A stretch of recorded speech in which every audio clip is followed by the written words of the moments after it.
오늘 우리에게 주신 하나님의 말씀은 느헤미야 13장입니다. 느헤미야 13장 1절에서 9절까지 그리고 28절에서 31절까지의 말씀 함께 교독하겠습니다. 느헤미야 13장 1절에서 9절, 28절에서 31절입니다.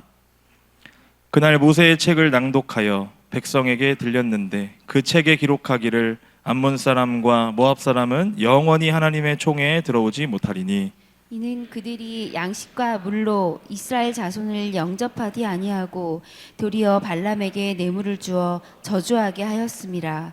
그러나 우리 하나님이 그 저주를 돌이켜 복이 되게 하셨다 하였는지라. 백성이 이 율법을 듣고 곧 섞인 무리를 이스라엘 가운데에서 모두 분리하였느니라. 이전에 우리 하나님의 전의 방을 맡은 제사장 엘리야십이 도비아와 연락이 있었으므로 도비아를 위하여 한 큰 방을 만들었으니 그 방은 원래 소재물과 유향과 그릇과 또 레위 사람들과 노래하는 자들과 문지기들에게 11조로 주는 곡물과 새 포도주와 기름과 또 제사장들에게 주는 거제물을 두는 곳이라. 그때에는 내가 예루살렘에 있지 아니하였느니라. 바벨론 왕 아닥사스다 32년에 내가 왕에게 나아갔다가 며칠 후에 왕에게 말미를 청하고 예루살렘에 이르러서야 엘리야십이 도비아를 위하여 하나님의 전뜰에 방을 만든 악한 일을 안지라. 내가 심히 근심하여 도비아의 세간을 그 방 밖으로 다 내어 던지고 명령하여 그 방을 정결하게 하고 하나님의 전의 그릇과 소재물과 유향을 다시 그리로 들여 놓았느니라. 대제사장과 엘리야십의 손자 요야다의 아들 하나가 호론 사람 산발랏의 사위가 되었으므로 내가 쫓아내어 나를 떠나게 하였느니라. 내 하나님이여, 그들이 제사장의 직분을 더럽히고 제사장의 직분과 레위 사람에 대한 언약을 어겼사오니 그들을 기억하옵소서. 내가 이와 같이 그들에게 이방 사람을 떠나게 하여 그들을 깨끗하게 하고 또 제사장과 레위 사람의 반열을 세워 각각 자기의 일을 맡게 하고 함께 읽겠습니다. 또 정한 기한에 나무와 처음 익은 것을 드리게 하였사오니 내 하나님이여, 나를 기억하사 복을 주옵소서. 아멘. 네, 오늘 이 본문 말씀을 가지고 재건 마지막 시간입니다. 지속적인 개혁이라는 제목으로 하나님 말씀을 전하도록 하겠습니다. 가수 패티김이라는 분이 있습니다. 올해 86세, 만으로 86세시고요. 우리나라 가요사를 통틀어서 가요 전설이라 부를 수 있는 인물이죠. 1958년에 미 8군에서 데뷔를 했고요. 은퇴를 선언했던 2013년까지 무려 55년 동안 가수 생활을 하면서 자신의 이름으로 낸 앨범만 49장, 그리고 등록된 곡만 해도 무려 950곡이나 되는 전설이라 부를 수 있는 그런 가수입니다.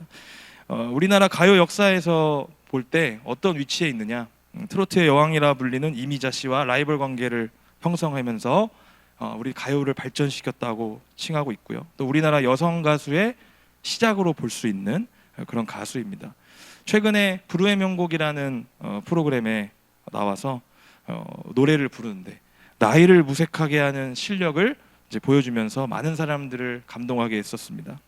이 패티김이라는 가수가 80대 중반이라는 나이 속에서도 이런 실력과 목소리를 유지할 수 있는 것은 자신이 머무르려 하지 않고 철저한 그런 자기 관리 속에서 얻어졌다고 우리에게 알려져 있습니다.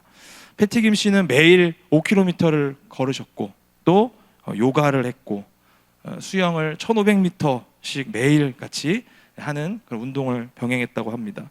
또한 식이요법도 아주 철저하게 하면서 데뷔 후로는 단 한 번도 배부르게 먹은 적이 없고 그렇게 소식을 하면서 지켰다라고 전해져 있습니다. 이런 철저한 자기 관리가 자신을 어떤 최고의 자리에서 머무르게 하는 원동력이 된 것이죠. 타고난 재능이 있음에도 불구하고 노래 한 곡을 할 때 정말 완성도를 높이기 위해서 자신을 50년이 넘는 시간 동안 채찍질해가면서 최고의 노래를 부를 수 있도록 노력을 한 것입니다. 그것이 지금의 어떤 패티김이라는 가수를 만들어내게 했습니다. 전설적인 가수가 되기 위해서도 자기 자신을 날마다 발전시키고 유지하는 데 큰 힘을 들여야 되는 것처럼 우리의 신앙도 마찬가지입니다. 날마다 스스로를 돌아보면서 하나님께 받은 은혜를 유지하기 위해서 우리는 부단히 노력을 해야 되죠. 그렇지 못한다면 우리가 살아가는 이 죄로 물든 세상 속에서 온전한 그리스도인으로 서기는 어렵습니다. 그리고 하나님 나라를 고백하며 살아가는 성도가 되기가 어렵습니다. 이제 우리가 에스라 느헤미야 말씀을 통해서 재건이라는 주제로 이제 마지막을 맞이합니다. 바벨론에서 포로 생활을 마치고 이제 새로운 모습으로 재건하는 이스라엘 백성들의 모습을 통해서 오늘은 지속적인 개혁이라는 제목으로 우리 함께 하나님 말씀을 나누기를 원합니다. 바벨론에서 포로 생활을 마치고 귀국한 이스라엘 백성들에게는 필요한 것이 있었는데 뭐냐? 바로 성전과 성벽을 재건하는 것이었습니다. 이는 단순히 어떤 건물을 고치거나 벽을 다시 세우는 것이 아닙니다. 어떤 것이 무너졌느냐? 지금까지 하나님과의 언약을 지키지 못하고 또 불순종으로 인해서 무너졌던 하나님과의 관계를 다시 한번 세우는 것이 진정한 재건이었죠.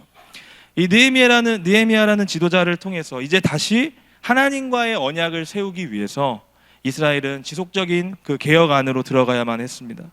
하나님 안에서 거룩함을 회복해야 했고요. 또 선민으로서의 그 삶을 다시 살아가야 하는 구체적인 그런 개혁의 내용이 필요했던 것입니다. 자, 그렇다면은 느헤미야를 중심으로 했던 이스라엘 백성들의 그 지속적인 개혁의 내용은 어떤 것이 있고 또 오늘 우리가 이 말씀을 통해서 오늘을 살아가고 있는 우리 성도들은 어떠한 신앙으로 바로 서야 하는가, 또 우리는 어떠한 신앙의 자세를 가져야 하는가, 오늘 말씀을 통해서 함께 나누어 보도록 하겠습니다. 먼저 첫 번째, 느헤미야가 중심으로 했던 지속적인 개혁의 기준이 무엇이냐? 바로 하나님의 말씀이라는 사실을 우리는 기억해야 되겠습니다. 오늘 본문 1절에서 2절 말씀을 우리 한 목소리로 다 같이 읽어보겠습니다. 시작.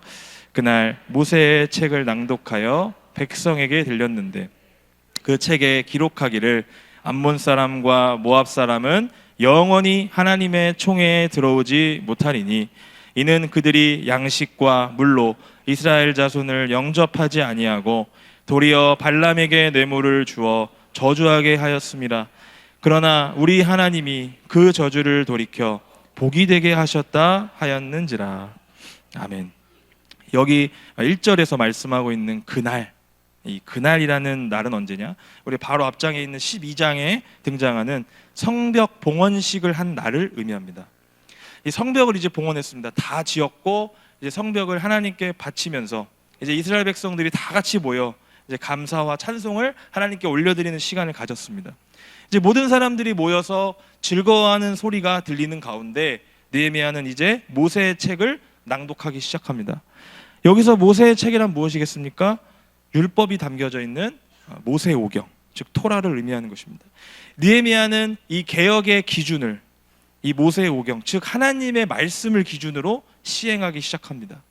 지금까지 이스라엘 역사가 수백 년 이상이 진행되어 오면서 쌓여있던 많은 그런 인간적인 기준들, 또 어떤 삶의 방식들, 또 그동안 쌓아왔던 많은 노하우들이 이들의 기준이 되는 것이 아니라 이스라엘 민족을 부르시고 선택하시고 제사장 나라로 삼아주시고 출애굽시키셔서 가나안 땅으로 이주하게 하신 그 여호와 하나님의 말씀으로 기준을 삼은 것이죠. 사실 성벽이 봉헌됐다고 해서 끝난 것이 아닙니다. 이스라엘 백성들은 이제 새로운 시작을 맞이합니다. 지금까지 무너졌던 성벽을 재건하듯이 하나님과의 무너졌던 그 관계를 재건해야 했고요. 더 나아가서는 하나님과 세웠던 그 언약을 재건해야 했습니다. 이를 위해서는 뭐가 필요하겠습니까? 하나님과 처음 맺은 그 관계, 또 처음 맺었던 그 언약이 담겨져 있는 말씀을 기준으로 삼았어야 했다는 것입니다. 우리 모두도 하나님의 말씀으로 날마다 나아가야 한다는 것을 기억하셔야 되겠습니다. 말씀을 돌파하면서 말씀을 기준으로 하루하루를 재건하면서 살아가야 합니다. 우리의 신앙이 재건되어야 됩니다. 우리 공동체가 재건되어야 됩니다. 이를 위해서는 우리의 삶에, 우리 공동체 안에 하나님 말씀을 선포해야 됩니다. 그 말씀으로 말미암아 순종하며 승리하는 삶을 살아야 됩니다. 날마다 말씀으로 새롭게 되는 우리 모든 성도님들 되시기를 축원드립니다. 말씀을 기준으로 우리의 무너졌던 신앙이 재건되기를 주님의 이름으로 축원드립니다. 또한 우리의 약해져 가고 있는 구원의 확신이 말씀을 기준으로 다시 한번 재건되기를 소망합니다. 하나님과의 깨져버린 관계가 있습니까? 그 관계가 말씀을 기준으로 해서 다시 한번 재건될 수 있기를 주님의 이름으로 기원드립니다. 두 번째로 우리가 해야 하는 지속적인 개혁은 무엇이냐? 거룩함을 회복하는 데에 있다라는 것을 기억해야 됩니다. 성벽 봉헌식 때 이스라엘 백성들이 읽은 모세의 책에 기록된 것을 보니 암몬 사람과 모압 사람은 영원히 하나님의 총회에 들어오지 못한다라고 기록이 되어 있었습니다. 자, 이는 원래 신명기에 처음 등장하는 말씀인데 우리 다 같이 신명기 23장 3절 말씀을 합독하도록 하겠습니다. 시작. 암몬 사람과 모압 사람은 여호와의 총회에 들어오지 못하리니 그들에게 속한 자는 10대뿐 아니라 영원히 여호와의 총회에 들어오지 못하리라. 아멘.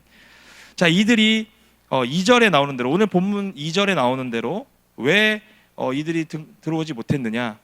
출애굽 여정 가운데서 이스라엘 백성들에게 양식이나 물을 또 대접하지 않았고, 또 발람이라는 자에게 뇌물을 주면서 이스라엘 백성들을 저주하게 했기 때문에 그렇습니다. 이 말씀을 듣고 이스라엘 백성들은 어떻게 반응을 했는가? 3절 말씀에 이렇게 기록되어 있습니다.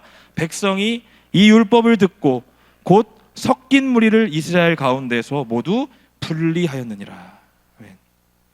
자, 이 말씀을 듣고 그 안에 섞여 있는 암몬 모압 무리들을 이스라엘 가운데서 모두 분리시킵니다. 지속적인 개혁의 두 번째는 뭐냐? 바로 구별입니다. 다시 말하면 거룩함입니다. 분명 하나님은 율법에서 이들이 하나님의 총회에 들어오지 못한다라고 말씀을 하셨고 강력하게 말씀을 하셨음에도 불구하고 지금까지 이 말씀을 전혀 순종하지 않았던 것을 알 수 있습니다.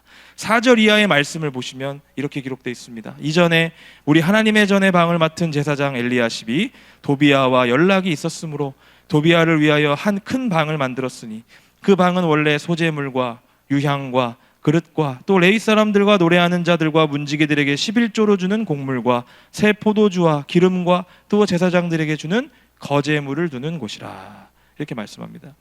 하나님의 전에 방을 맡은 제사장이 있었습니다.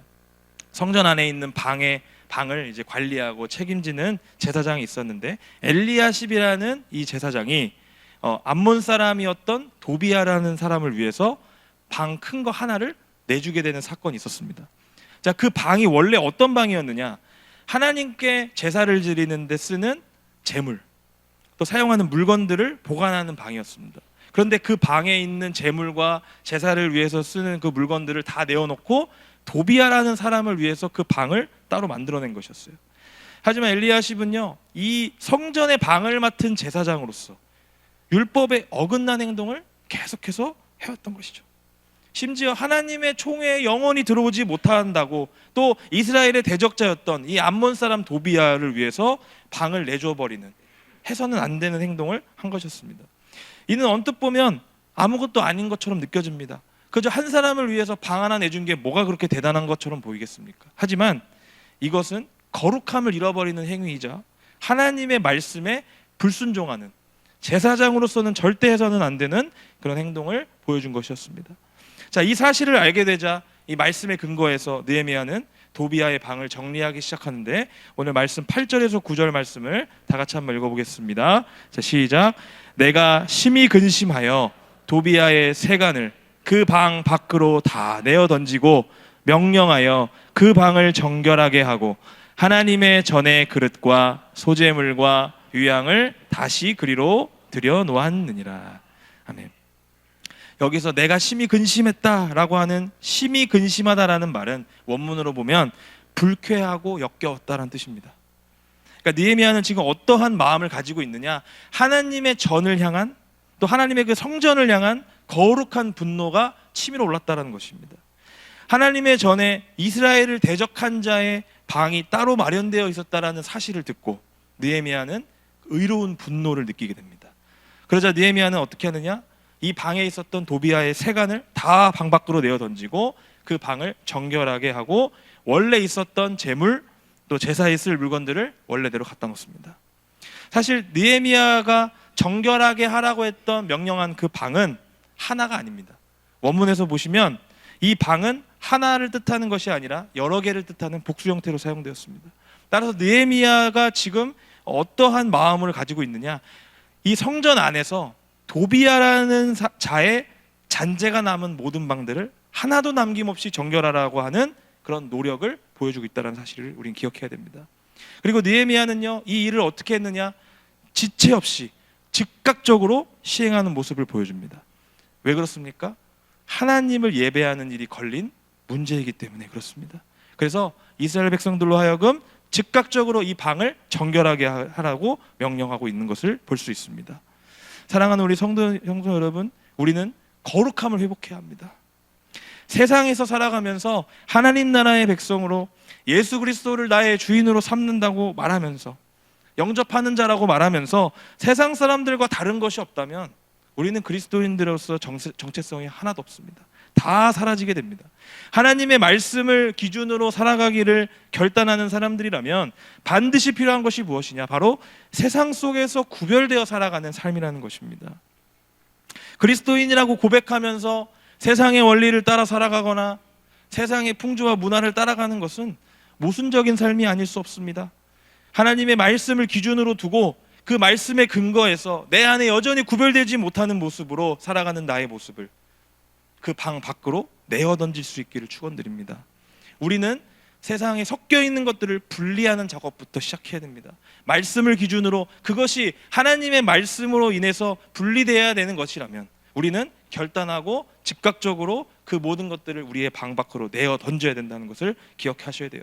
재건을 위해서는 강하고 담대한 결단이 필요합니다. 그냥 되어지는 것이 아닙니다. 내 안에 의로운 분노와 하나님을 향한 그 열정이 우리 안에 있을 때에 비로소 가능한 것이 우리는 기억해야 됩니다. 우리 안에 이런 결단이 있기를 주님의 이름으로 축원드립니다. 그리고 우리가 모여있는 하나님의 공동체 역시 마찬가지입니다. 하나님은요, 우리 모두 각자를 우리의 교회로 부르셨습니다. 따라서 우리 교회 역시 거룩해야 됩니다. 따라서 우리 교회 안에서 혹시라도 이 엘리야십과 같은 제사장 같은 그런 제사장답지 못한 모습들이 우리 안에 있다면, 또 우리 안에 도비야의 방과 같은 그런 정결하지 못한 모습들이 있다면 우리 안에는 의롭고 거룩한 그런 분노를 가지고 하나님 나라를 만들어가기 위해서 정결하게 만들 수 있는 우리의 마음이 필요합니다. 하나님께 드리는 제물의 방으로 우리가 그 방을 회복하듯이 우리 공동체가 예배하는 마음으로 가득 차게 되기를 주님의 이름으로 축원드립니다. 하나님을 예배하는 가운데 그 어떤 것도 타협하지 않고 즉각적으로 순종하고자 하는 성도들의 마음이 일어나기를 소망합니다. 그래서 우리 모두가 예배의 회복이 있고 우리 성전 안에 있는 거룩함을 회복하기 위해서 노력하는 선창 가족들이 되기를 주님의 이름으로 축원드립니다. 마지막으로 오늘 우리가 함께 보는 본문 가운데서 지속적인 개혁을 위해서 세 번째, 제사장 직분의 회복이 있어야 한다는 것을 기억하셔야 됩니다. 자, 오늘 본문 우리가 읽은 28절에서 31절까지의 말씀을 우리 한 목소리로 다 같이 읽겠습니다. 시작. 대제사장 엘리야십의 손자 요야다의 아들 하나가 오른 사람 산발랏의 사위가 되었으므로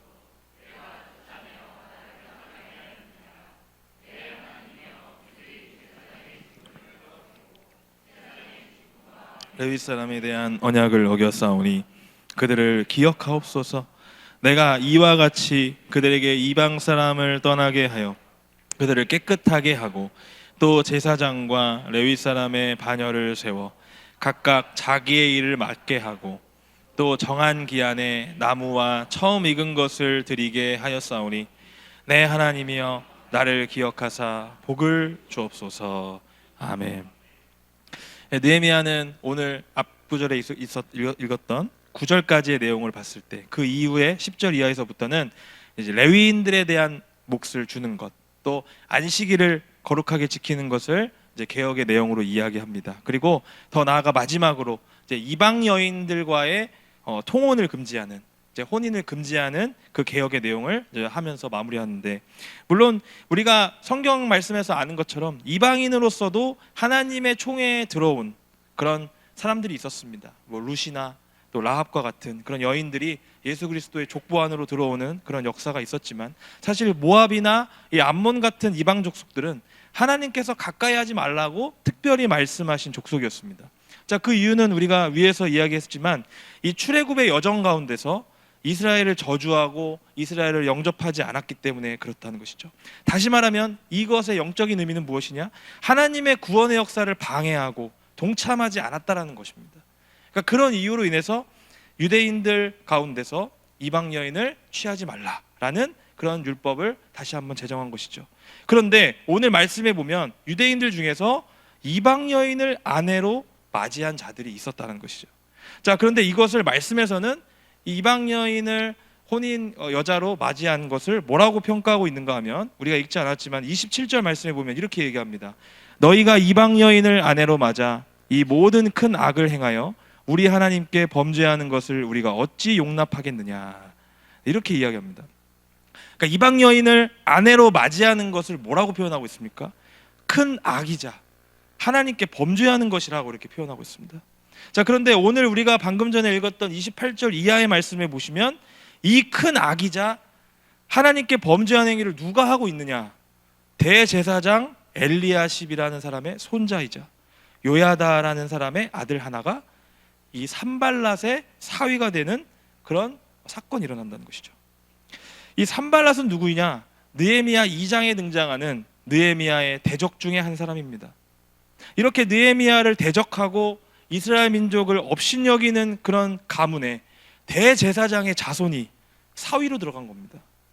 자, 원래 대제사장을 비롯해서 제사장들은 어떠한 율법을 가지고 있었느냐? 이방 여인들과의 통혼이 금지되어 있었습니다. 레위기 21장에 보시면 제사장들이 결혼을 어떻게 해야 되는지 그 결혼에 관련된 율법이 있었는데, 그 율법 중에 어떤 사람들과 결혼하면 안 됐느냐? 첫 번째 기생, 또 부정한 여인, 또 이혼한 여인, 또 마지막으로 이 이방 여인들과의 결혼은 불가하다라고 하나님께서 말씀하십니다. 하지만 이 모든 것을 잊어버리고 결혼을 한 것이었어요. 그러자 느헤미야는 어떻게 반응을 하느냐? 이들을 쫓아내서 나를 떠나게 하였다라고 오늘 말씀하고 있습니다.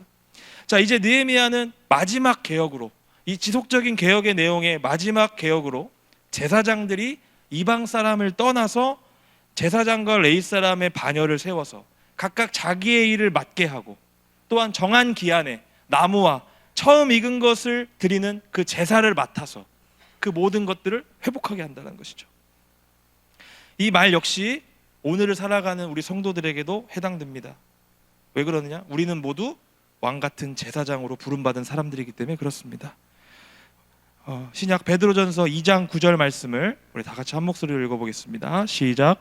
그러나 너희는 택하신 족속이요 왕 같은 제사장들이요 거룩한 나라요 그의 소유가 된 백성이니 이는 너희를 어두운 데서 불러내어 그의 기이한 빛에 들어가게 하신 이의 아름다운 덕을 선포하게 하려 하심이라. 아멘. 여러분, 우리는 하나님께서 예수 그리스도를 믿음을 통해서 그 믿음으로 말미암아 택하시고 왕 같은 제사장으로 세우시고 또 거룩한 나라가 되며 하나님의 소유가 된 그런 백성이라고 불려지는 사람들입니다. 우리 모두가 제사장으로서 하나님과 세상을 이어주는 자들로 부름을 받음을 우리 믿으셔야 됩니다. 우리는 거룩한 하나님 나라의 백성으로서 왕 같은 제사장으로서 우리 스스로를 날마다 개혁해야 되는 존재들입니다. 우리가 세상 속에서 하나님과 세상을 이어주는 자들로서 제대로 서 있는지 우리 날마다 우리 자신을 돌아봐야 됩니다. 제사장의 직분 가운데 우리가 온전히 그 일을 잘 감당하고 있는지, 그 사명의 안에서 우리가 온전히 잘 서 있는지 우리 스스로를 돌아봐야 됩니다. 우리는 느헤미야가 제사장의 직분을 개혁한 것처럼 우리가 하나님의 부르심 받은 제사장으로서 우리의 일을 맡아서 잘 감당하고 있는지, 우리가 드려지는 그 예배에는 이상이 없는지, 우리가 세상에서 살아가면서 하나님께 받은 그 사명을 우리가 잘 감당하는 가운데 문제는 없는지 우리가 돌아보는 마음이 날마다 필요하다는 것이죠. 지속적인 개혁의 마무리는 무엇이냐? 바로 내가 제사장으로서의 회복이 온전하게 되었는가를 돌아보는 것임을 우리는 기억해야 됩니다. 우리 각자의 예배와 우리 삶에서의 사명을 잘 감당하면서 주님 다시 오시는 그날까지 우리의 자리를 잘 지키며 살아갈 수 있기를 축원드립니다. 하지만 우리 지속적인 개혁을 통해서 우리가 온전한 신앙인으로 살아가는 삶은 쉽습니까? 어렵습니다. 매우 어렵습니다. 그래서 우리에게는 은혜가 필요합니다. 하나님의 은혜로 말미암아서 그 힘과 능력이 날마다 공급되어야 됩니다. 그렇지 않으면 우리가 결단하고 우리가 여기서 다시 한번 마음을 먹고 집에 간들 달라지는 것은 아무것도 없습니다. 하나님의 은혜가 우리 안에서 끊어지면 우리의 이 모든 것들은 개혁될 수가 없음을 기억하셔야 됩니다. 느헤미야는 오늘 말씀의 마지막을 뭐라고 장식하고 있느냐? 느헤미야의 가장 마지막 부분을 읽겠습니다. 내 하나님이여 나를 기억하사 복을 주옵소서. 내 하나님이여 나를 기억하사 복을 주옵소서. 이렇게 느헤미야는 기도로 마무리합니다. 여기서 나를 기억하사라는 이 말은 공동체, 자신이 맡고 있는 이 이스라엘 공동체, 또 자기 자신, 느헤미야의 그 미래, 모든 것들을 온전히 하나님께 맡긴다라는 표현이 이 안에 함축되어 있습니다. 나를 기억하사.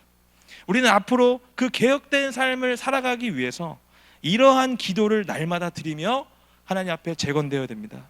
모든 것은 다 하나님께 있음을 기도하면서 겸손하게 우리의 삶을 맡겨드릴 수 있어야 됩니다. 오늘 말씀을 정리하겠습니다. 우리 사랑하는 선창교회 성도님들, 신앙의 지속적인 개혁은 하나님의 말씀을 듣는 것부터 시작합니다. 그 어떤 기준도 우리의 신앙의 기준이 될 수 없습니다. 오직 하나님의 말씀을 듣는 것으로부터 시작됨을 기억하시기 바랍니다.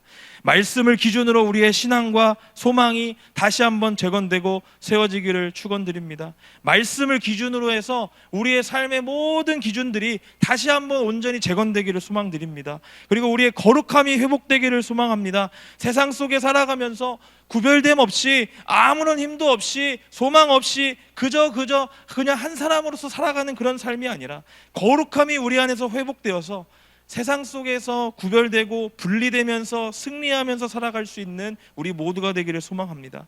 또한 우리 선창 공동체도 마찬가지입니다. 그 거룩함이 회복되어서 우리 교회 안에, 우리 공동체 안에 다른 것들로 채워진 성전의 방이 아니라 예배를 향한 성도들의 마음으로 가득 찬 우리의 성전이 되기를 소망합니다.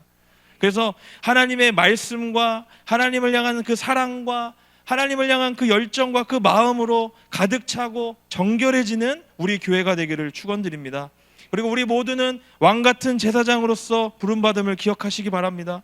우리 모두는 그 사명이 회복되기를 소망해야 되는 자들입니다. 예배자로서 예배가 회복되기를 우리는 기도해야 됩니다.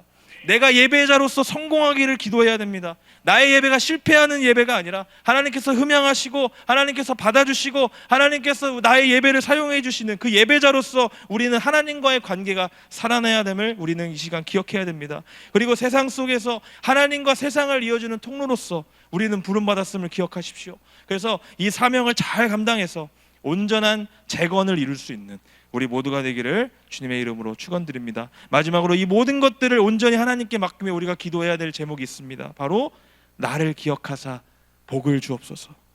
나를 기억하사 복을 주옵소서. 나를 기억하사 주님 복을 주옵소서. 이 기도를 통해서 세상에서 승리하고 또 하나님 앞에 거룩해지고 제사장으로서의 그 사명을 회복하며 겸손하게 하나님께 나아갈 수 있는 우리 모두가 되기를 주님의 이름으로 축원드립니다. 기도하겠습니다. 하나님, 이 시간 오늘 말씀을 통해서 우리가 세상을 살아가며 온전한 그리스도인으로 재건되기를 소망합니다. 하나님의 말씀을 기준으로 삼아 재건되어지는 우리 모두가 되게 도와 주시옵소서. 또한 우리 모두가 거룩한 자들이 되기를 소망합니다. 우리 안에 하나님을 향한 거룩한 분노, 의로운 분노를 통하여 우리의 마음을 정결하게 하는 주의 백성들이 되게 도와 주시옵소서. 특별히 우리 교회를 위하여 기도하오니 우리 교회가 거룩한 공동체가 되기를 소망합니다. 우리 안에 무너진 예배가 있습니까? 재건되게 도와 주시옵소서. 우리 안에 무너져가는 사명이 있습니까? 그 사명을 다시 한번 재건할 수 있는, 그래서 진정으로 분리되고 구별된 삶으로 하나님께 영광 돌리는 우리 모두가 되게 도와 주시옵소서. 우리를 왕같은 제사장으로 부르신 하나님, 그 부르심에 합당하게 살아가는 자들이 되게 도와 주시옵소서. 이 모든 것들이 다 하나님께 있음을 고백합니다. 주여, 나를 기억하사 복을 주옵소서. 우리를 기억하사 복을 주옵소서. 지속적인 개혁 가운데 날마다 새롭게 세워져 가는 우리의 삶이 되게 도와주시옵소서. 감사드리며 예수님의 이름으로 기도드립니다. 아멘.